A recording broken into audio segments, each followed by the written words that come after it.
Welcome to The Foundry, made by Forge College. I am absolutely pumped you're joining us today.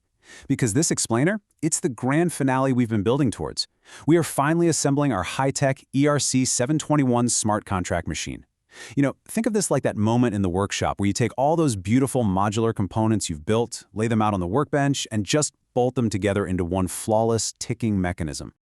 So in our last session on testing, optimization, and documentation, we rigorously stress-tested our parts, right?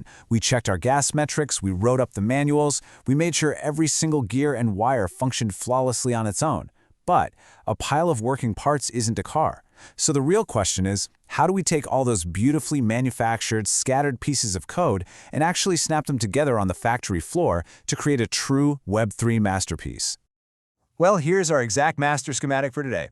We'll start with the master assembly line. Then we're wiring the core components, automating our builds, hitting the final checkpoint, packaging it all up, and finally presenting your masterpiece. Okay, let's kick things off with Section 1, the master assembly line. We're bringing 3 core modular pieces to the workbench today to elevate a standard NFT into an advanced, dynamic, and ultra-secure digital asset. First up is the EIP 2981 royalty standard. I actually like to think of this as the trusty, automated accounting department of our machine. It's an interface-level commitment.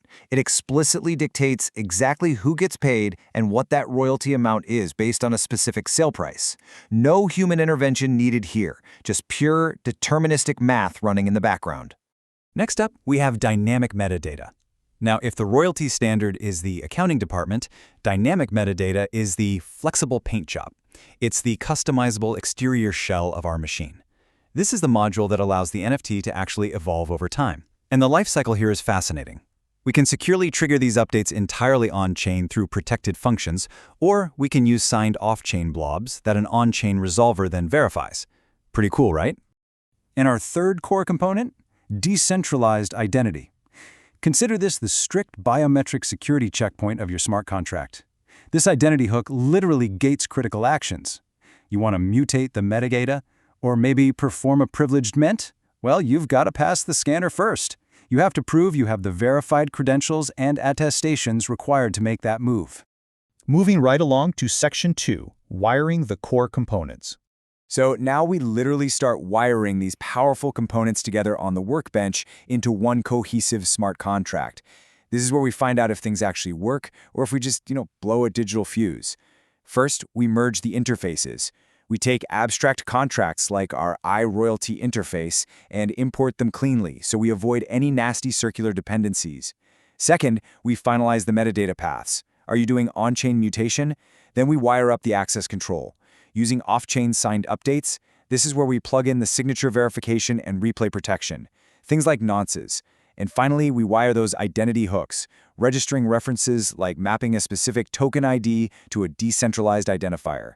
Now notice this really critical reminder here. Enforce identity checks and explicitly emit events. This is absolutely crucial.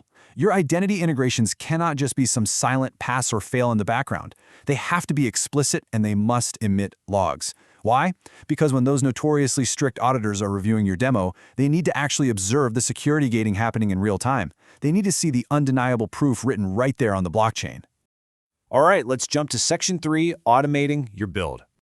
It's time to shift away from manual coding and talk about automation. Because let's be real, manually clicking through tests every single time you tweak a line of code is just exhausting. A true Web3 developer doesn't operate like that. Just look at this elegant flow. With a simple, deterministic shell script, we create a fully automated pipeline for our local development environment. We compile the contracts, spin up a local node, run the deployment script, and boom, immediately fire off our demo sequence. It's like a beautifully choreographed dance that ensures our code is perfectly reproducible every single time. And hey, here is a fun little pro tip for you, vibe coding. You can actually lean on an AI copilot to generate the heavy lifting for these demo scripts. By feeding it a prompt exactly like the one you see here, you can have it draft a script that deploys, mints, calculates royalties, updates the metadata, and reads the URI. Then you just iterate on the AI's output until it prints your exact expected values. It's all about working smarter, not harder. Which brings us to Section 4, the final checkpoint. Before we even think about packaging anything up, we need rigorous quality assurance. When you run that automated demo script, what you're really looking for is a perfect one-to-one match between your blueprint's expectations and reality. Expected output versus actual output. Specifically, we need to mathematically confirm that our royalty calculations are spitting out the exact correct amounts for canonical sale prices. And yes, that includes weird edge cases like 0 or massively huge numbers. We also need to guarantee that our metadata state changes are accurately reflected the moment we query the token URI. So, to prove our machine works flawlessly under pressure, there are 3 crucial test files that absolutely must pass with flying colors. First, your royalty calculation test, which ensures your accounting department isn't, hallucinating numbers. Second, the metadata flow test, proving our custom paint job can actually be updated and read by clients. And third, the identity gating test. This one is vital. It proves the biometric scanner works by showing an authorized actor succeeding and, critically, an unauthorized actor getting firmly rejected with a revert. Okay, on to Section 5, packaging the deliverable. Once all those tests are flashing green, it's time to box up this high-tech digital Swiss watch using a super clean, standardized file structure. The contracts folder holds all your implementations and interfaces. The scripts folder holds the automation we just went over. The test folder houses your indisputable proof of functionality, and docs holds your README and architecture diagrams.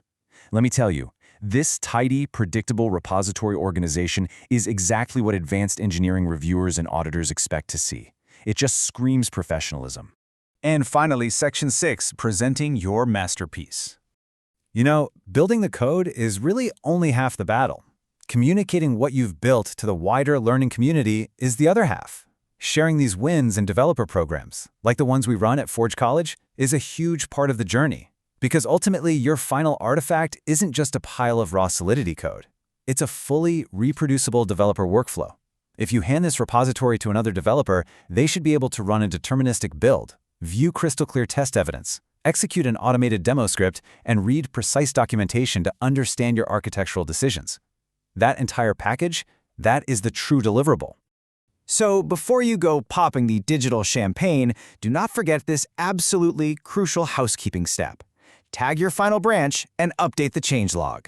You have to secure your repository's version control.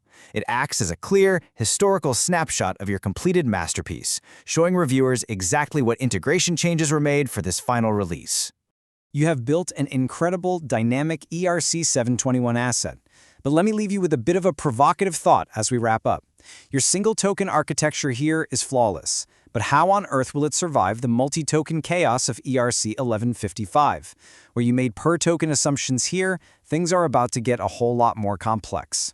To find out the answer to that and to continue your Web3 engineering journey, I highly encourage you to head over to forge.college to learn more. Thank you so much for joining me for this explainer, and I will see you in the next one.